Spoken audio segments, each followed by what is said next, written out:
Saya heran, Badan Kesehatan Dunia sudah menetapkan COVID-19 ini pandemi global. Penyebarannya sangat cepat, dari manusia ke manusia. Karena itu berkumpul bahaya, jadi sebab penularan. Pemerintah juga sudah mengeluarkan seruan, himbauan, bahkan larangan berkumpul untuk keselamatan kita semua. Para ulama dari lembaga-lembaga fatwa di seluruh dunia Islam, Arab Saudi, Mesir, Jordan, Malaysia, Maroko, Yaman, Emirat, Tunisia, Jazair, bahkan kita juga, Majelis Ulama Indonesia, sudah mengeluarkan fatwa. Lebih dari itu, para tokoh umat juga sudah bersuara, meminta untuk kita mentaati seruan pemerintah. Tapi sampai hari ini, masih banyak yang tidak mengindahkan dalil-dalil Al-Quran dan hadis yang disampaikan para ulama, mereka abaikan. Kita ini tidak boleh takut corona, takut itu kepada Allah. Urusan hidup mati itu takdir Allah. Pak, yang memerintahkan kita untuk menghindarkan mudarat itu Allah dan Rasulullah. Dalam Al-Baqarah 195, wala tulqu bi aidikum ila tahlukah. Jangan menjatuhkan dirimu ke dalam kebinasaan. Dalam An-Nisa 71, ya ayyuhalladzina amanu khudhu hidrakum. Wahai orang beriman, bersiaplah kalian. Jadi kalau bertempur itu ambil senjata, pakai pelindung.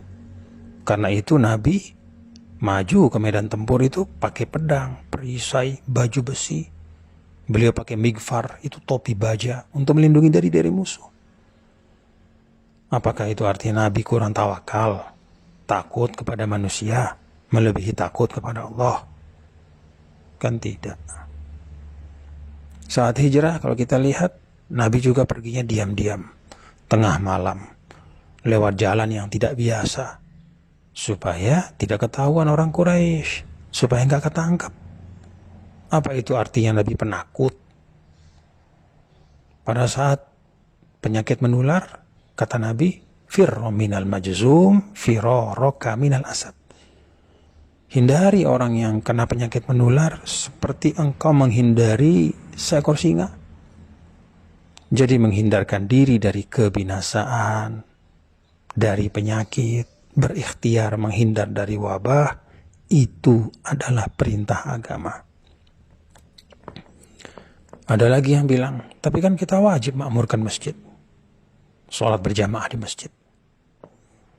Pak, dulu ya saat hujan deras saja Rasulullah SAW minta panggilan sholat diubah. Shollu fi buyutikum, sholatlah di rumah kalian. Gak usah dulu berjamaah di masjid. Itu karena hujan, khawatir memberatkan, ada lumpur. Apalagi ini wabah yang terbukti di seluruh dunia itu berpuluh-puluh ribu. Sebentar lagi ratusan ribu yang sudah meninggal. Ini tidak hanya urusan lumpur, ini bisa membahayakan nyawa. Ada lagi yang masih ngeyel, tapi sholat Jumat kan gak apa-apa, sekali seminggu, itu kan syiar. Pak, sholat Jumat itu juga boleh ditinggalkan karena uzur syar'i. Dulu saat musafir, Nabi tidak Jumatan. Padahal banyak sahabat sama Nabi, berpuluh-puluh, beratus-ratus. Beliau sholat zuhur, mengganti Jumat. Saat sakit, para ulama juga sepakat, Jumat itu bisa diganti dengan sholat zuhur. Nah sekarang ini fatwa sudah banyak, jelas, tegas. Untuk kemaslahatan umum, memutus rantai penyebaran wabah, menyelamatkan jiwa manusia.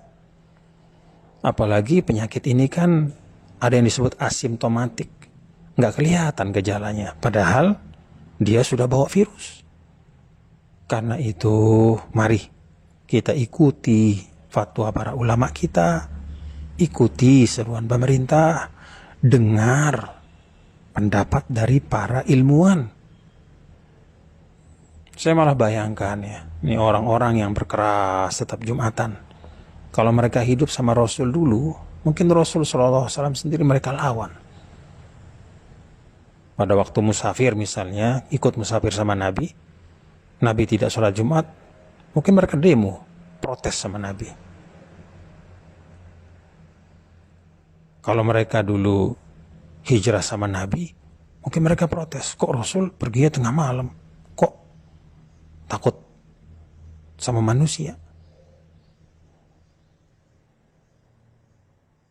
Pada saat diminta untuk sholat berjamaah di rumah, mungkin mereka demo juga sama Nabi. Ya Rasulullah, nih kok disuruh sholat di rumah? Kan rumah Allah itu masjid. La haula wa la quwata illa billah. Nah, inilah beragama yang disebut dengan at-tadayyun bil hawa wa laysa bil ilmi. Beragamanya itu dengan hawa nafsu, egoisme, bukan dengan ilmu. Perasaannya, anggapannya, itu yang dijadikan pedoman. Bukan tuntunan Allah dan Rasulnya. Bukan arahan para ulama yang merupakan warasatul anbiya, penerus para nabi dan rasul. Saya jadi ingat ayat 103, 104 surah Al-Kahf. Qul hal nunabbi'ukum bil akhsarina a'mala alladzina dhalla sa'yuhum fil hayatid dunya wa hum yahsabuna annahum yuhsinuna sun'a. Katakanlah wahai Muhammad, apakah perlu kami beritahu orang-orang yang paling merugi? Itulah orang-orang yang sia-sia perbuatan mereka, padahal mereka menyangka mereka sudah berbuat yang sebaik-baiknya. Kata Imam Tabari, mereka adalah kullu amilin amalan yahsabuhu fihi musiban wa annahu lillahi bifi'lihi dzalika muti'un murdi wa huwa bifi'lihi dzalika lillahi muskhit wa an tariqi ahli al-iman bihi jair. Orang yang beramal dengan amal yang mereka sangka tepat dan dengan itu menjadi orang yang taat dan mendapat ridha Allah. Padahal pekerjaannya membuat Allah murka dan jauh dari jalan orang beriman.